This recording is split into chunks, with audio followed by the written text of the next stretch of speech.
Hello बच्चों, welcome my YouTube channel ज्ञान नमस्ते। और आज का लेक्चर बहुत ही रोचक होने वाला है, क्योंकि इसके पिछले लेक्चर में हम लोग पढ़े थे कि मानव नेत्र क्या होता है और उसके अलग अलग पार्ट्स के बारे में हम लोगों ने समझा था, जिसमें एक पार्ट्स था नेत्र लेंस और सिलियरी पेशियाँ। इन दोनों भागों का हम लोग इस लेक्चर में बात करेंगे कि उन दोनों भागों का क्या काम है। लेकिन उससे भी पहले हम लोग बताते हैं कि आज हम पढ़ना क्या हम लोगों को। आज का हमारा टॉपिक होगा समंजन क्षमता क्या होती है, जिसको हम लोग बोलते हैं पावर ऑफ एकोमोडेशन। तो पहले आइए समझते हैं हम लोग कि वास्तव में समंजन क्षमता क्या होती है और ये किस प्रकार से हमको समझ में आएगा।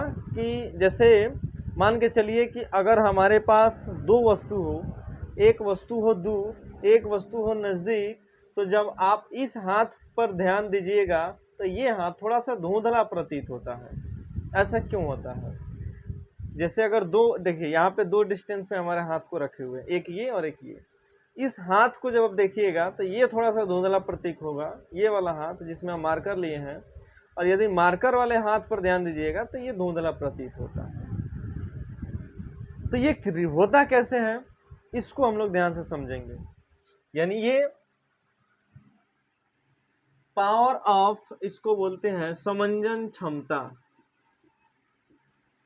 समंजन क्षमता, जिसको इंग्लिश में बोलते हैं पावर ऑफ एकोमोडेशन।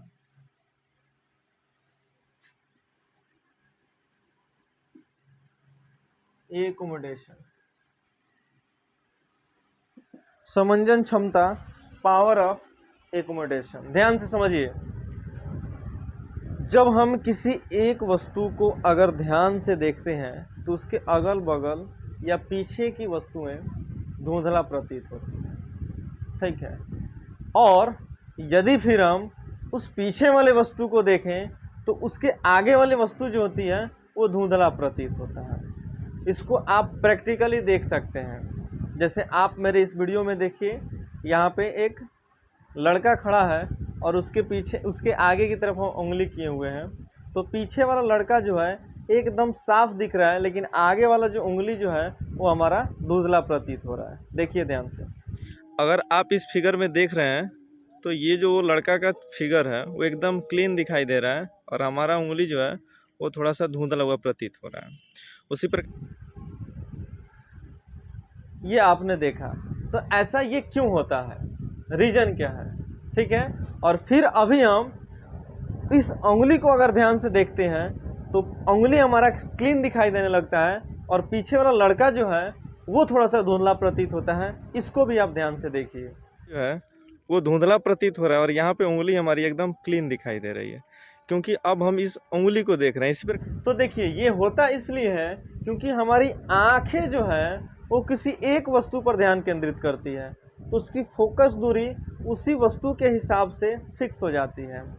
लेकिन आगे जो उसके वस्तुएं हैं वो, उसका फोकस दूरी अलग होना चाहिए उस वस्तु को देखने के लिए। जैसे यहाँ पे प्रैक्टिकली देखिए, ध्यान से समझिए, यहाँ पे एक छोटा सा हम मानव नेत्र बना देते हैं।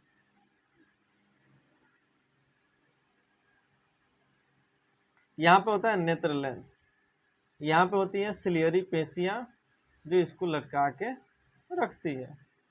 चलिए अब हम क्या करते हैं, यहाँ पे समझते हैं एक पेड़ है यहाँ पे, ठीक है। यहाँ पे एक पेड़ है, पेड़ को यहाँ पे हम बना देते हैं, ठीक है ना। इधर से देखिए ये पेड़ यहाँ पे हम बना देते हैं, ये हमारा पेड़ हो जाएगा, ये पेड़ हो गया। लेकिन ये पेड़ जो है वो अनंत पर है, ये भी आपको ध्यान देना है। पेड़ जो है ये अनंत पे है और हम इस पेड़ को अब देख रहे हैं ध्यान से। तो किसी भी वस्तु को देखने के लिए हमको पता होना चाहिए कि इस वस्तु को अगर देखना हो तो लाइट चाहिए हमको। और देखने की क्रिया से आपको पता है कि जिस वस्तु को देखते हैं उस वस्तु में से लाइट हमारी आंखों में आती है। तो जाहिर सी बात है कि अगर हम पेड़ को देख रहे हैं तो इस पेड़ में से क्या आएगा बाबू, लाइट आएगा। तो चूंकि अनंत पर जब वस्तु है तो ये इसमें से जो लाइट निकलेगी वो लगभग हमारे आंखों के क्या हो जाएगी, लगभग समानांतर हो जाएगी। लाइट जो होंगी एक दूसरे के समानांतर हो जाएंगे। अगर मान के चलिए ये हमारा क्या है, लेंस है, उत्तल है। तो इस लेंस में सबसे पहले एक हम प्रधान अक्ष खींच लेते हैं। मान लेते हैं ये जो हमारा है ये प्रधान अक्ष, ये हमारा प्रधान अक्ष। पीछे आपको पता है यहाँ पे रेटिना होता है,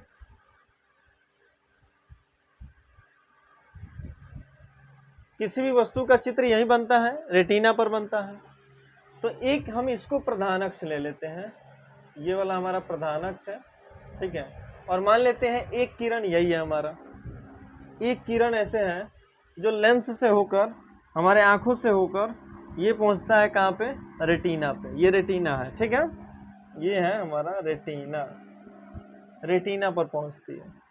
हम बता रहे हैं आपको कि चित्र कैसे बनता है मस्तिष्क पे या रेटिना पे। आंख तक ये हमारा पहुंची, एक लाइट निकली, ये हमारे आंख से होते हुए रेटिना पर पहुंची। अब चूंकि इस वस्तु का प्रतिबिंब बनाना है तो एक और लाइट को भेजना पड़ेगा, क्योंकि दो लाइट जहाँ पे एक दूसरे को क्रॉस करती हैं वहीं पे वस्तु का बनता है चित्र। तो एक और लाइट को हम भेज देते हैं ऐसे, और ये दोनों लाइट जो होंगी वो लगभग समानांतर होंगी ऐसे, ये समानांतर हो गए। लेकिन हमको पता है कि जब तक ये दोनों रेज, दोनों लाइट एक दूसरे को क्रॉस नहीं करेगी तब तक इसका पेड़ का चित्र हमारे रेटिना पे नहीं बन पाएगा। तो क्रॉस कब करेगी, जब इस लाइट के डायरेक्शन को थोड़ा सा मोड़ेंगे हम। तो थोड़ा सा जब मोड़ेंगे तो ये आके यहाँ पे एक दूसरे को क्रॉस करेगा रेटिना पे, और यहाँ पे जब क्रॉस करेगा तो यहाँ पे हमारा बन गया वस्तु का चित्र। तो अनंत पर रखी अगर वस्तु को हम देख रहे हैं तो ठीक है, हमारा चित्र यहाँ पे बन गया, इस वस्तु को हमने देखा यहाँ पे। अब क्या होता है, जब इस वस्तु पर हमारा ध्यान होता है, जैसे अभी आपने बालक पर ध्यान केंद्रित किया था, लड़का जो खड़ा था, तो हमारी उंगली धुंधला प्रतीत हो रही थी क्योंकि वो थोड़ा सा आगे था। सेम चीज ये मानते हैं कि ये वस्तु जो है अनंत पे है, और इसके आगे कोई वस्तु है, इसके आगे एक छोटा सा पेड़ है, उसको भी बना देते हैं यहाँ। मान लेते हैं यहाँ पे एक पेड़ है यहाँ पे। तो आपको अभी हमने बताया कि जब आप किसी दूसरे वस्तु को देख रहे हैं तो उसके अगल बगल की वस्तुएं धुंधला प्रतीत होता है। तो जब हम इस वस्तु को देख रहे हैं, इस बड़े वाले पेड़ को, तो ये वस्तु हमको धुंधला प्रतीत होगा, ये सबको पता है। लेकिन धुंधला क्यों प्रतीत होगा ये समझिएगा। अब अगर इसका प्रतिबिंब हमारे रेटिना पर बन जाए तो धुंधला प्रतीत नहीं होगा, लेकिन इसका प्रतिबिंब रेटिना पर नहीं बन पाता है क्योंकि हम तो इस वस्तु को देख रहे हैं। जैसे अब मानिए कि इसमें से एक प्रकाश की किरण कहाँ से जाती है, तो ये मान लेते हैं प्रकाशिक केंद्र से होके जा रही है, ऐसे प्रकाशिक केंद्र से होके जा रही है। एक प्रकाश की किरण जो है वो प्रकाशिक केंद्र से होके यहाँ पे चली गई। अब हमको ये चीज पता है कि अब इसमें से जो दूसरी प्रकाश की किरण निकलेगी वो भी आके यहाँ पे एक दूसरे को क्या करना चाहिए, क्रॉस करना चाहिए। अगर इस वस्तु से निकलने वाला ये प्रकाश प्रकाशिक केंद्र से होके यहाँ पे आ रहा है, तो दूसरी वस्तु जो प्रकाश की निकलेगी वो भी कहाँ से होके जाना चाहिए, यहाँ पे आके क्रॉस करना चाहिए। यहाँ पे क्रॉस करती तो इसका भी चित्र हमारे आंखों पर बन जाता। लेकिन दूसरी जो लाइट होती है, ये देखिए दूसरी लाइट है, ये वाला दूसरी लाइट ये यहाँ से होकर चली गई, यहाँ से होकर जो पहले वाले वस्तु को देखने के लिए जो हम लाइट रेज बनाए थे ये यहाँ से होकर चली गई ना। प्रतिबिंब बनेगा नहीं बनेगा, क्योंकि ये दोनों रेखाएं जो हैं, दोनों प्रकाश की जो किरण है वो एक दूसरे को क्रॉस ही नहीं की, दूर चली गई। अगर ये किरण यहाँ पे आके क्रॉस की होती तो क्या बनता है हमारा, इस वस्तु का भी प्रतिबिंब आंखों पर बन जाता। लेकिन ये वस्तु से प्रकाश किरण निकली तो, लेकिन रेटिना पे आके क्रॉस नहीं की। उसी प्रकार से ठीक इसका उल्टा होता है, जब हम इसको देख रहे हैं तो ये धुंधला प्रतीत होगा, ठीक है।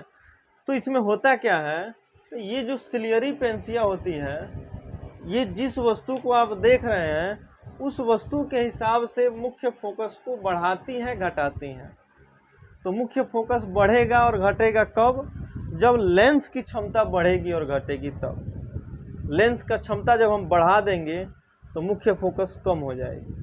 ठीक है, जैसे मान लीजिए ये पतला लेंस है तो इसका मुख्य फोकस यहाँ पे है, थोड़ा सा इस लेंस को और कर्व कर देते हैं तो इसका मुख्य फोकस यहाँ पे आ जाएगा।